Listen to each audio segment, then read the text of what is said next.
Welcome to Washington Today on C-SPAN Radio for Tuesday, February 8th, 2022. The U.S. House of Representatives moves to pass a 3-week federal government funding bill extension to make sure there's no government shutdown and also give appropriators more time to finalize a full fiscal year funding measure. House also takes up a Postal Service reform bill, and it has bipartisan support. We'll hear from the sponsors and talk about it with a Bloomberg News reporter. House Republican Conference Chair Elise Stefanik saying that the Republican National Committee had every right to censure the 2 House Republicans who sit on the committee that's investigating the January 6th attack on the Capitol.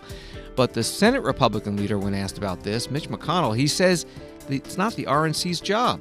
He also calls January 6, 2021 a violent insurrection. Bipartisan federal commission warning that Mexico is now a dominant source of fentanyl and other synthetic opioids coming into the U.S., causing tens of thousands of deaths. And the Army general nominated to be the next head of U.S. Central Command gets questions at his Senate confirmation hearing about Russia and Ukraine, Iran, and Afghanistan. We begin with that 3-week temporary government funding extension called a CR, or continuing resolution. It would avert a government shutdown when current funding expires February 18th. Would move the new date to March 11th. Each CR, and there have been 2 so far this fiscal year, would continue funding levels that were approved by the previous Congress under the Trump administration. Negotiators still working on a longer-term agreement that would make changes to program funding reflecting the priorities of the Biden administration and the current Congress, with both chambers now controlled by Democrats. On the U.S. House floor today, here is Congresswoman Rosa DeLauro, Democrat from Connecticut, chair of the Appropriations Committee. I rise today in support of the Further Additional Extending Government Funding Act, which continues funding for federal programs and services through March 11th. I would have preferred to come before the House to pass a fiscal year 2022 omnibus, but I believe we are very close to an agreement, and I am eager to move this process forward. I have every expectation that we can finalize a framework in short order and then work together to fill in the details and enact an omnibus. The American people deserve the certainty that comes with full-year funding bills. The transformative investments an omnibus provides will help create good-paying jobs and grow opportunity for the middle class. An omnibus will expand access to child care, strengthen our public schools, make college more affordable, bolster job training, and help small businesses access the capital they need to thrive. And it will rebuild our public health care systems after the devastation of the pandemic. An omnibus bill will confront the climate crisis by supporting environmental protection, land conservation, and clean energy development. And it will protect our national security and restore America's place in the world. An omnibus is the only way to unlock the full potential of the transformative funding in the Bipartisan Infrastructure Investment and Jobs Act, accelerating the rebuilding of our nation's crumbling roads, bridges, water systems, and other critical transportation infrastructure. Of great importance to the people we represent, an omnibus would enact community project funding that both Republicans and Democrats requested for their districts with strong community support. From rebuilding local health and transportation infrastructure, helping veterans to find jobs, supporting small businesses, and expanding educational opportunities, these investments will revitalize our communities and strengthen them for years to come.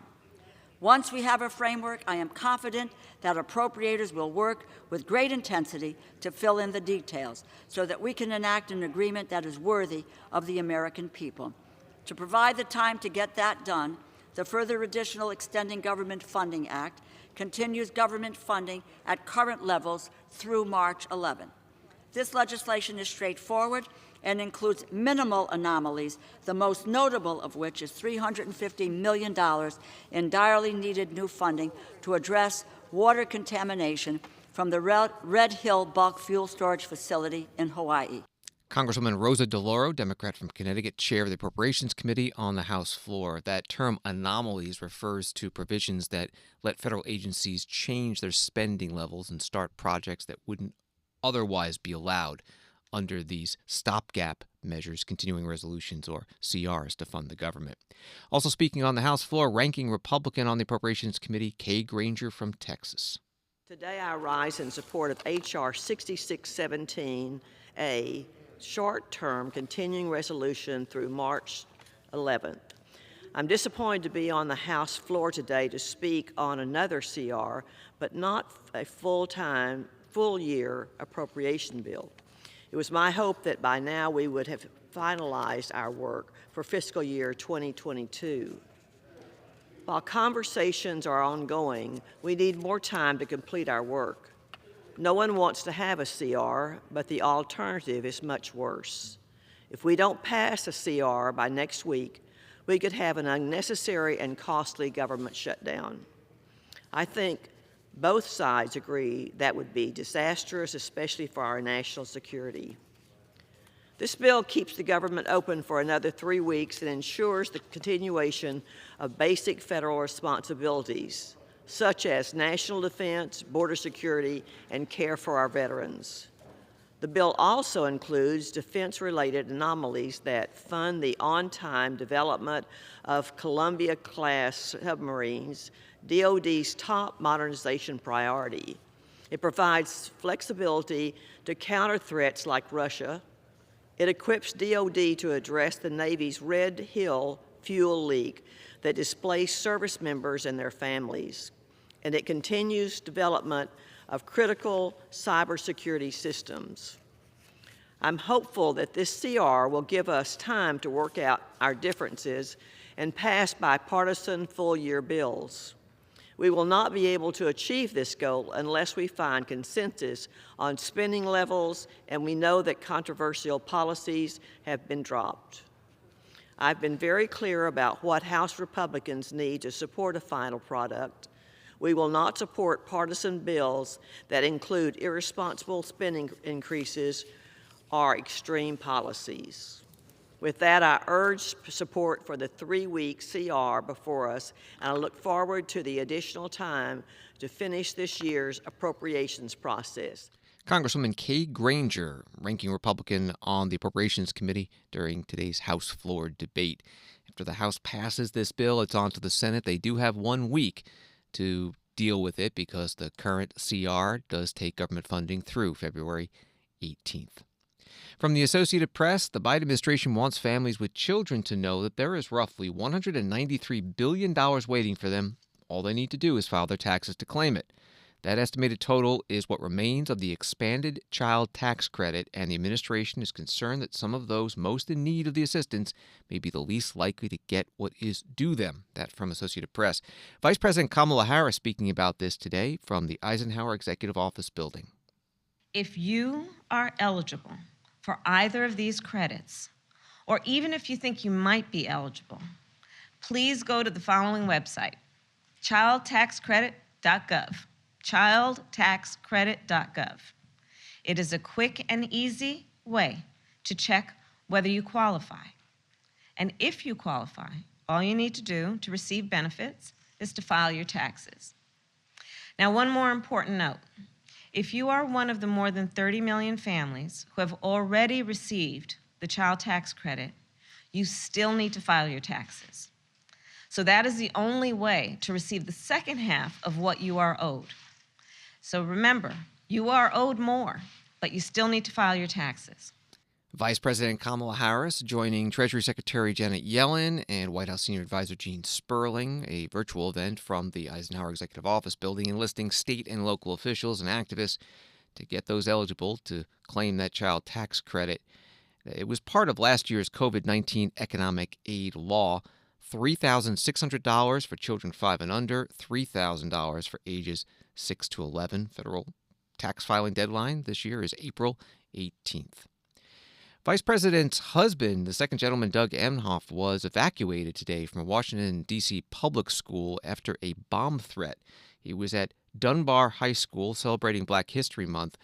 His communications director, Katie Peters, tweeting, U.S. Secret Service was made aware of a security threat where the second gentleman was meeting with students and faculty. Mr. Emhoff is safe, and the school has been evacuated. We are grateful to the Secret Service and D.C. Police for their work. Back to the House floor, another bill. This article from Forbes. After years of revenue losses and widely criticized mail delays, the House is set to vote Tuesday on a bill to combat the U.S. Postal Service's ailing financial condition and add accountability to the agency to deliver mail on time, which is expected to pass along bipartisan lines, even as the Postal Service has become increasingly politicized under Postmaster General Louis DeJoy. Leading the House floor debate, Congresswoman Carolyn Maloney, Democrat from New York. She chairs the Oversight and Reform Committee. The Postal Service is one of America's most vital and respected institutions. Originally established in Article I of the Constitution, for over 2 centuries, it has provided service across our country to every single address, whether you're in an urban skyscraper or a rural family farm. It binds our nation together in ways that no other agency or organization does. And it adds over 1 million new delivery points every year. This bill is an agreement to fix some of the serious problems that have been looming over the post office for years and threatening its financial stability. It is an agreement that was reached with input from Democrats, Republicans, the postal unions, the postal professionals, and a wide array of private and public sector stakeholders. Over 200 different organizations have come out in support of this bill. It is an agreement that contains 2 major reforms that together will save the post office over $50 billion in the coming decade. First, the bill requires postal employees to enroll in Medicare when they are eligible and retire. All postal employees have already been paying into Medicare throughout their careers, but not all retirees could or would enroll when they reached 65. So the bill simply ensures that Postal Service employees can fully utilize the benefits that they have already paid for. Second, the bill will eliminate the unfair requirement that the Postal Service prepay its retiree health benefits for 75 years into the future.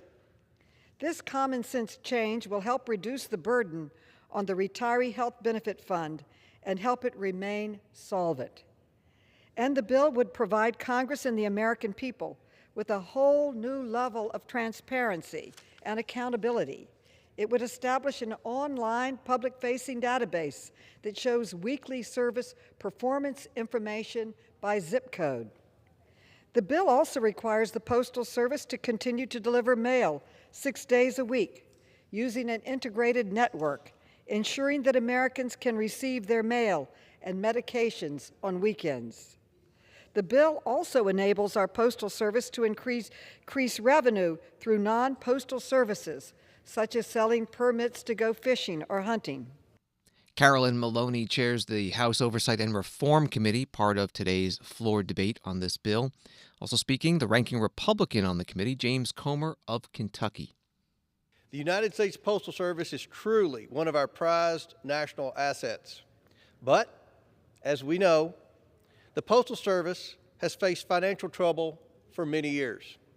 Service delays stemming from an unreliable and outdated delivery network, a drastic historical decrease in mail revenue, and a sustained surge in labor-intensive packages have all contributed to the organization's struggles. The rise and dominance of the internet has completely changed the way people shop, pay bills, and generally communicate. It has changed in ways that could not have even been envisioned in the 1970s when Congress established today's independently operated Postal Service. We need to face the music.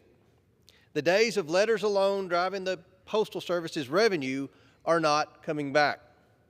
And with this national pandemic, we have seen what happens when the Postal Service is stressed to its operational limits.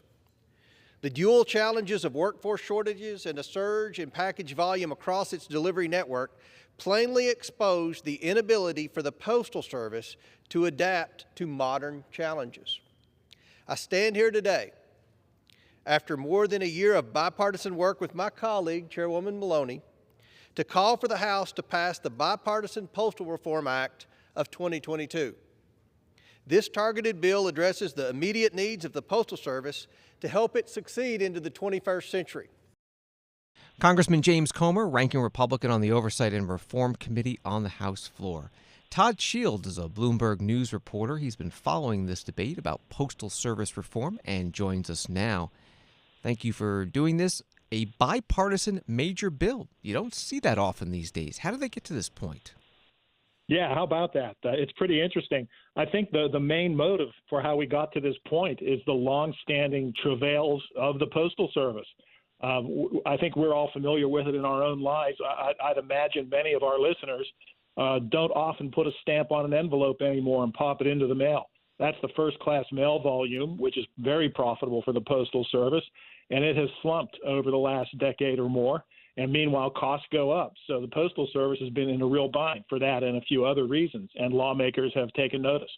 The Postal Service, I guess, started getting into real trouble during the rise of the Internet, but how has the coronavirus pandemic affected it? I'm not real clear on that. It did. The package volume bumped up, right? So everybody went off to the websites and ordered packages. So the Postal Service had more package volume. It seems to have handled that, especially this last Christmas. You may recall before the Christmas season, there were some warnings that deliveries might be very slow, but it turned out to be fine. So the Postal Service seems to have responded to that. In terms of things that have put the Postal Service into some trouble, there's some technical matters that this bill fixes to the tune of billions of dollars, and it has to do with how health care is funded.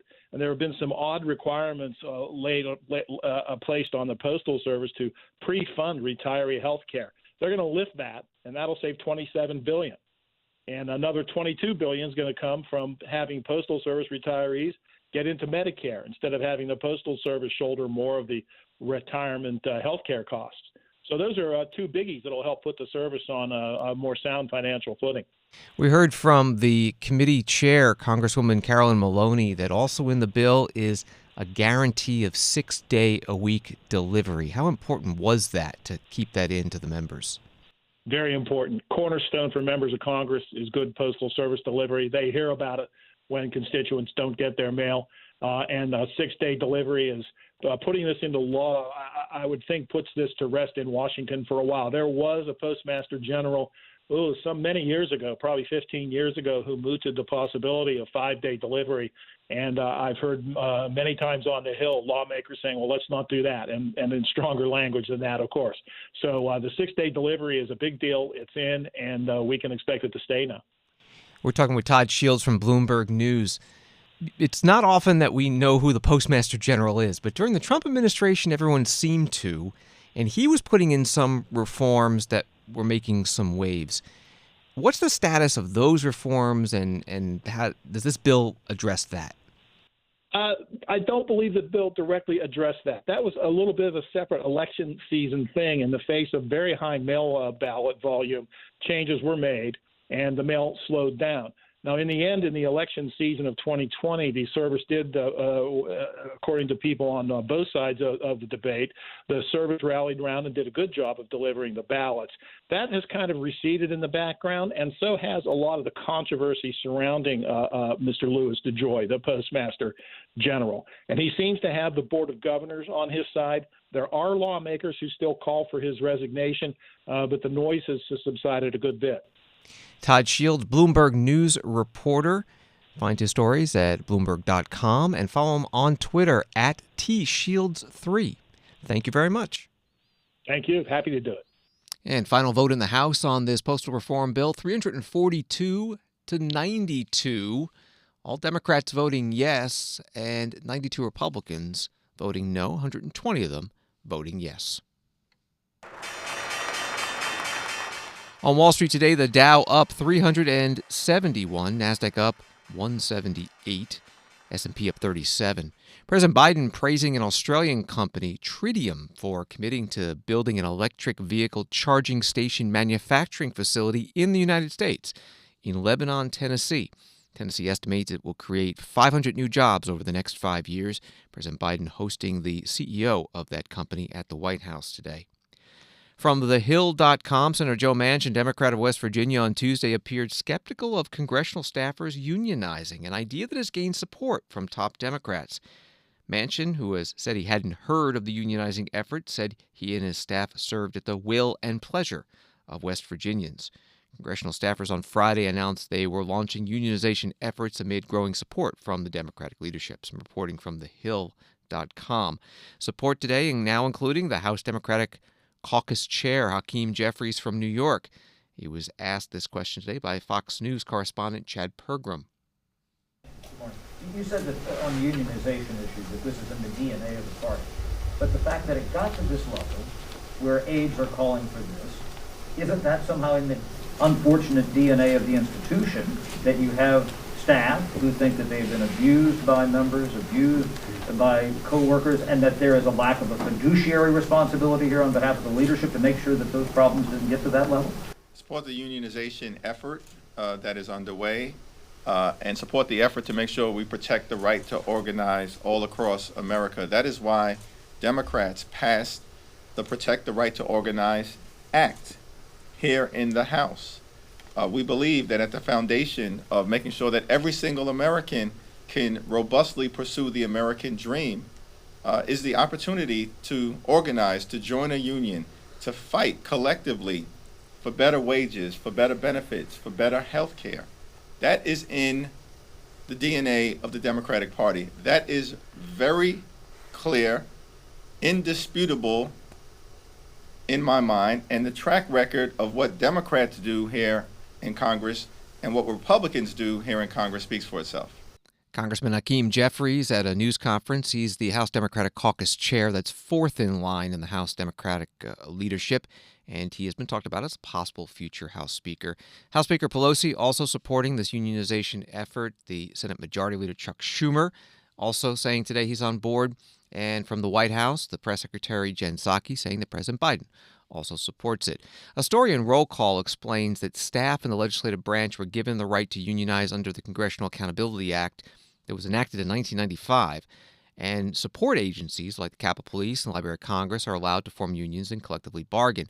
The House and Senate never took the final step of applying that to their own staffs, though the regulations were written allowing it to happen.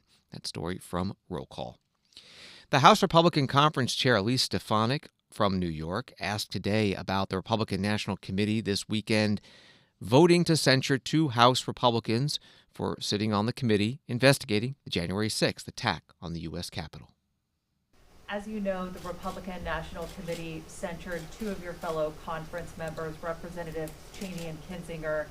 A number of Republican congressional leadership, including in the upper chamber, have criticized this action, saying it represents a form of shooting inside the tent and the kind of backwards-looking politics of grievance that Donald Trump embodies, rather than the forward-looking issues-based approach that most party officials agree will be necessary for the GOP to reclaim majorities in November.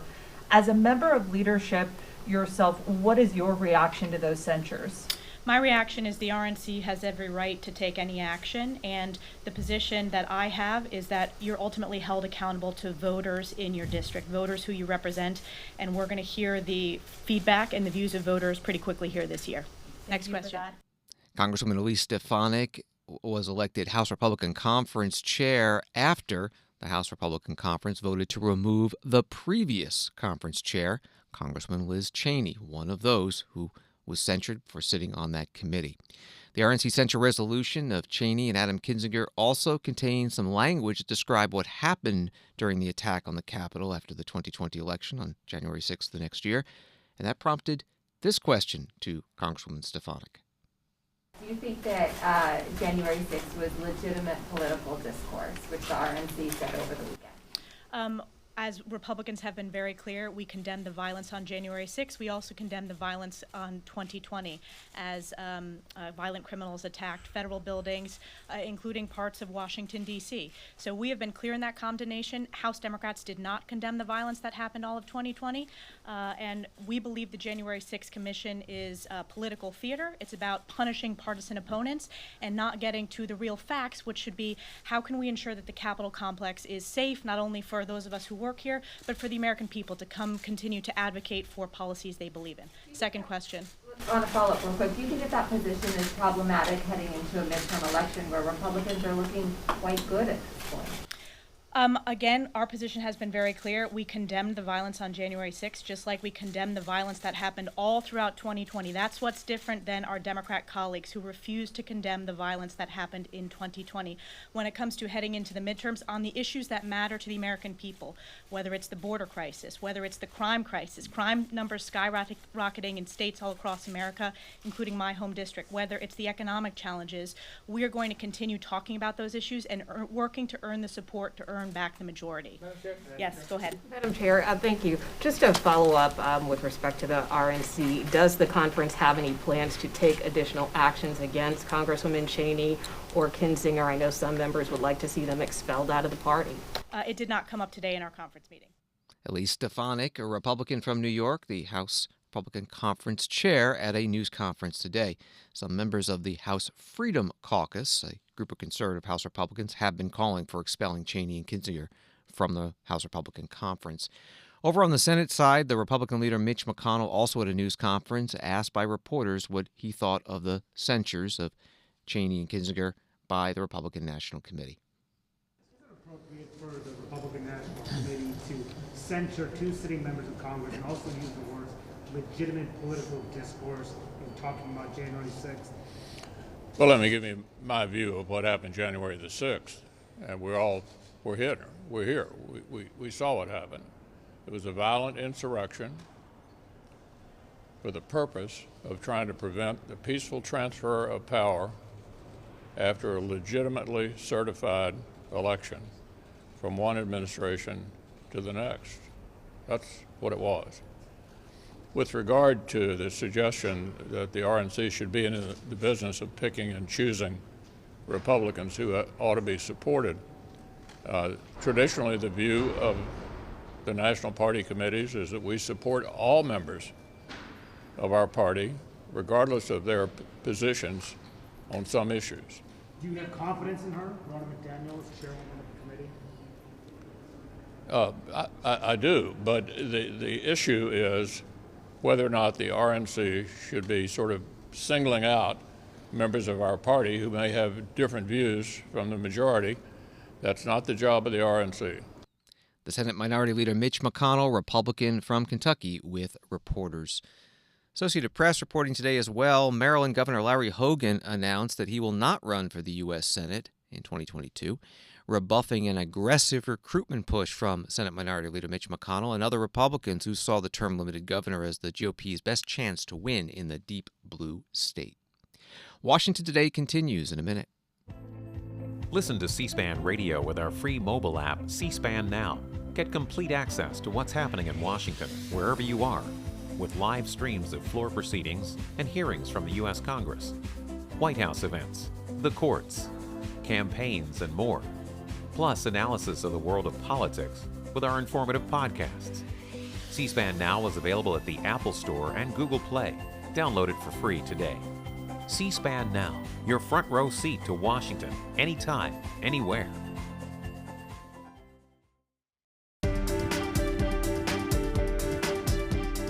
Welcome back to Washington Today, available as a podcast on the free C-SPAN Now mobile app and wherever you get your podcasts.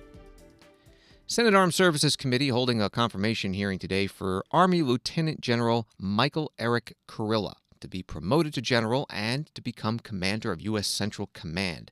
CENTCOM is one of the 9 unified commands in the Defense Department, focuses on about 20 countries in the Middle East, Northeast Africa, and Southwest Asia.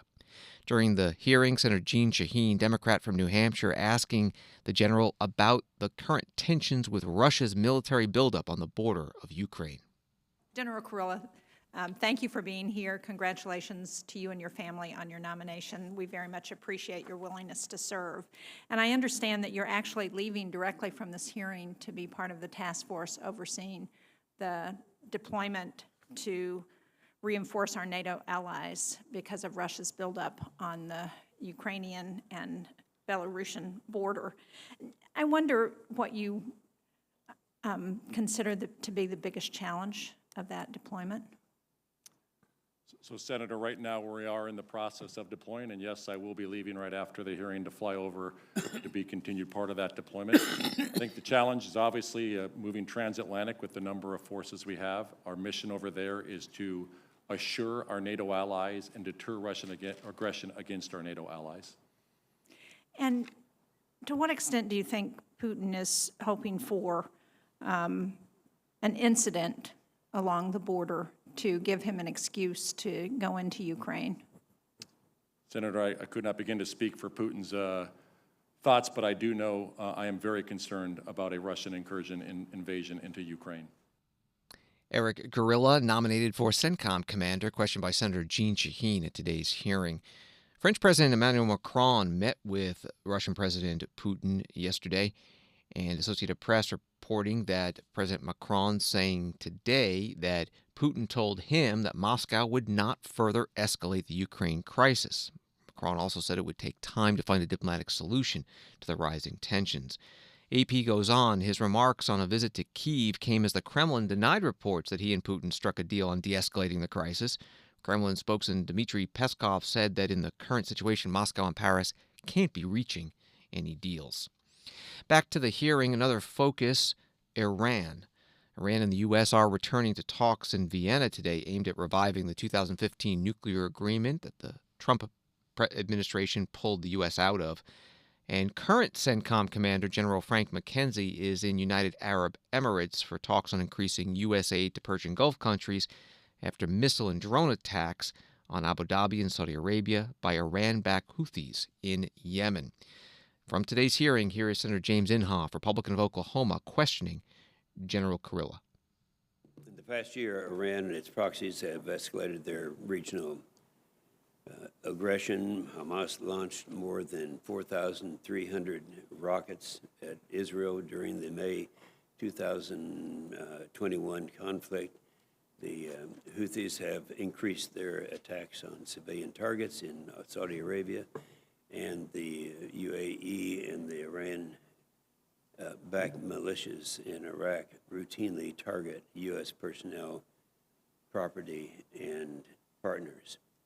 All of this happened while the Biden administration is focusing on returning to the flawed Iran deal, which could provide billions of dollars in sanctions relief for the Iranian regime.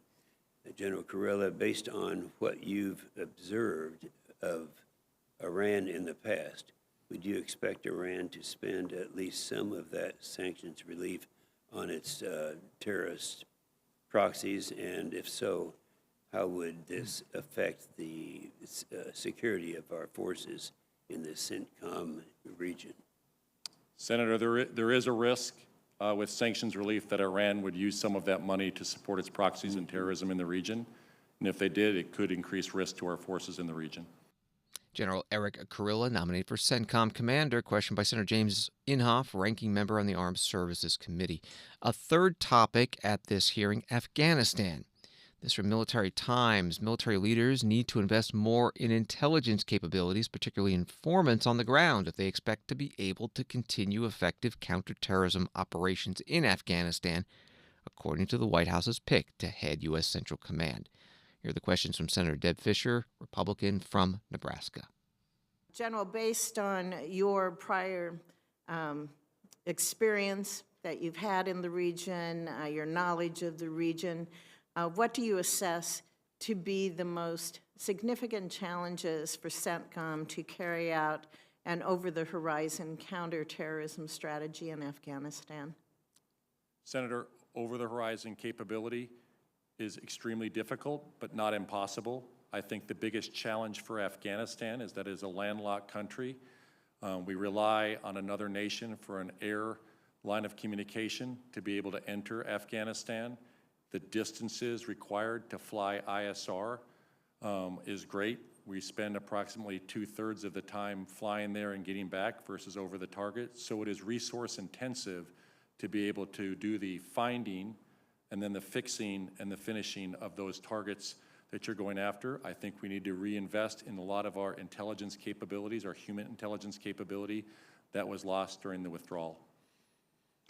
Do you anticipate that we will have more success in the future on being able to find those partners on the ground? Senator, if confirmed, I will need to make an assessment of that. Do you know of any ongoing conversations about basing agreements with neighboring countries that would be helpful to us in being able to do the over-the-horizon CT? Senator, I'm not aware of any detailed discussions going on, but I know that there are discussions happening right now that could ease the distances that are required. I would hope if you do, you would contact us so that we can keep up to date on the progress or lack thereof in this regard, because it is so vital to our commitment that we have and in Afghanistan and the needs that we have to meet in Afghanistan.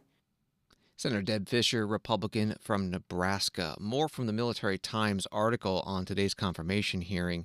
Last fall, Defense Department leaders said that terrorist groups within Afghanistan could strike international targets by this spring if left unchecked. Kurilla said on Tuesday, reiterated that danger, but he said al-Qaeda and ISIS-K, they are reconstituting. They have aspirations to attack the American homeland, but they do not have the capability yet. You can find today's hearing in its entirety at cspan.org, our video library. Recent terror attacks against Jewish synagogues in the U.S. was the topic of another congressional hearing today, and one of the witnesses, Rabbi Charlie Citron Walker from Congregation Beth Israel in Colleyville, Texas, who described how he and others were taken hostage. On the morning of January 15th, when the gunman arrived, it was me and one volunteer in the building. I was running late. I was finishing my preparations for the Torah reading, organizing the online setup, checking sound, and in the midst of trying to do a million different things, I had a stranger come to the door. I have, of course, thought about that moment a great deal. I welcomed a terrorist into my congregation. I live with that responsibility. And it's important for you to understand that this was not a matter of me opening the door just because I value hospitality. I do value hospitality. The Torah scroll that we read from each week was gifted to our congregation thanks to hospitality. I strive to live that value every day. Like so many congregations of all backgrounds, CBI strives to be a house of prayer for all people. At the same time, I also value security. In a small congregation, I'm rabbi, in tech support, and gatekeeper. When our member asked if I knew the person at the door, I was distracted, but I still did a visual inspection, and after a brief word, he appeared to be who he said he was, a guy who spent a night outside in sub-40-degree weather. But that was just the first analysis, yes. I served him tea. I also spoke with him throughout the process to learn his story. Who was he? How did he get to CBI? Such conversation is welcoming, and it gave me an opportunity to see if he was acting nervous or if his story added up. Security and hospitality can go hand in hand. I was running late, but I spent time to see if there were any red flags, and I didn't see any. Of course, I was wrong. I share this because despite all the plans and funding and courses, I still opened the door. But because of all the plans and funding and courses, and literally dozens of small things that just happened to go our way, we were able to escape. And right now, there are far too many houses of worship that are just beginning the process we started 6 years ago. Right now, there are far too many houses of worship that have developed plans and are counting on the Nonprofit Security Grant Program to put them in place and help them feel more secure in their spiritual home. Right now, there are far too many houses of worship that won't get the support they need, especially small congregations. Rabbi Charlie Citron Walker from Congregation Beth Israel in Colleyville, Texas, one of the rabbis testifying today before a joint hearing of two House Homeland Security subcommittees. The standoff at his synagogue ended after nearly 11 hours when he threw a chair at the gunman, allowing him and the others to escape, and FBI then entered the building and killed that gunman. The Homeland Security Department issuing a terror threat bulletin this week, warning that supporters of foreign terrorist organizations have encouraged copycat attacks to what happened at that synagogue. A new government report out today, writes CNN, details how opioid trafficking in the United States has changed in recent years, with Mexico now a dominant source of the country's fentanyl supply and synthetic opioids rapidly saturating drug markets. The report comes from the Federal Commission on Combating Synthetic Opioid Trafficking. It's a bipartisan group of U.S. lawmakers, experts, and officials from federal departments and agencies. And this report was highlighted during a House Republican news conference today. Kathy McMorris Rodgers from Washington State is the ranking Republican on the Energy and Commerce Committee. This is Carson. The day after Thanksgiving, he purchased one pill off of Snapchat. One pill that a drug dealer had told him was Xanax to help with his anxiety. But it was laced with illicit fentanyl and it killed him instantly. Carson had his whole life in front of him. His mom is pleading for action and for justice. She's raising the alarm in my community about the dangers of fentanyl and the analogs that are surging across the southern border. In 10 days, the emergency scheduling for fentanyl analogs will expire, making these poisons street legal. We need a permanent solution, and that's why my colleagues, Bob Latta and Morgan Griffith, are leading on the Halt Fentanyl Act. It would permanently give law enforcement the tools that they need to seize these chemical weapons and help keep our communities safe. But last week, the Democrats blocked action on this and attached to the CR an extension until March 11th. Why? Because they want to exempt traffickers who move fentanyl-related substances from the mandatory minimum prison sentences. Traffickers who are poisoning young people like Carson. Molly asked me, how many more letters from grieving parents is it going to take? The fact is, it shouldn't take another letter, another day. It shouldn't take another lost loved one. And it shouldn't take another temporary extension for fentanyl analogs. These substances are too deadly for Congress to be weak on traffickers and those who sell it to our children. We are urging the Democrats to join us. We need action, and we need action immediately to pass the Halt Fentanyl Act. Congresswoman Kathy McMorris Rodgers. She is a ranking Republican on the Energy and Commerce Committee at a news conference with other House Republicans today. The report today from the Commission on Combating Synthetic Opioid Trafficking finds that between June 2020 and May of 2021, fentanyl and synthetic opioids were responsible for about 2/3 of the more than 100,000 deaths in the U.S. from drug overdoses. The U.S. Surgeon General, Dr. Vivek Murthy, testifying today about his recent report on the mental health of children and teens in America. He calls it a crisis.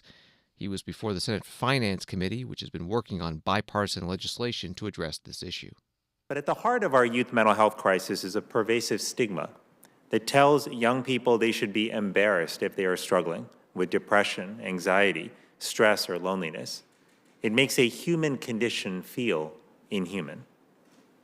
I felt that stigma myself 35 years ago, growing up in Miami, as a kid who didn't look the same as other children, whose immigrant parents didn't eat the same food or dress the same way as other parents did. And when that led me to feel persistently lonely, isolated, and anxious, when it led me to get bullied and called racial slurs by classmates who constantly told me that I didn't belong, I felt a deep sense of shame, like it was somehow my fault, like I had nowhere to go, and no one, even my unconditionally loving and supportive family, who I could turn to for help. A world of shame and stigma where children can't get the help that they need. This is not the world that I want for my kids, for your children and grandchildren, and for kids across our country. But senators, we are on the verge of beating back one public health crisis in COVID-19 only to see another grow in its place. In 2019, the year before the pandemic, 1 in 3 high school students reported feeling persistent feelings of sadness or hopelessness, up 40% from a decade prior. From 2011 to 2015, youth psychiatric visits to emergency departments for depression, anxiety, and behavioral challenges increased by 28%. Between 2007 and 2018, suicide rates among youth aged 10 to 24 increased by 57%, a total of 65,026 young people lost. As devastating as these numbers are, the real tragedy is that we are failing as a country to adequately respond to them. Even before the pandemic, we were not doing enough to provide adequate care and treatment options in every community, and COVID-19 has only made that disparity worse. We are not doing enough as a country to build and maintain a sufficient and diverse mental health workforce, and we are not doing enough to integrate our mental health care system with the rest of the healthcare system, particularly primary care. We are not, as a country, doing enough to prevent, not just treat, this crisis. Many mental health challenges first emerge early in life, and studies suggest that the average delay between the onset of mental health symptoms and treatment is 11 years. 11 long, confusing, isolating, and painful years. U.S. Surgeon General Dr. Vivek Murthy testifying before today's Senate Finance Committee hearing on mental health and children and youth in America. ABC News reporting on the hearing writes that Dr. Murthy's main recommendations are to ensure access to high-quality, culturally competent care, focusing on prevention with schools and community-based programs, and developing a better understanding of the impact technology and social media have on young people. Thanks for listening to Washington Today. You can get more of Washington's headline stories sent to you every day with C-SPAN's evening newsletter, Word for Word. Subscribe at c-span.org/connect. Have a good night.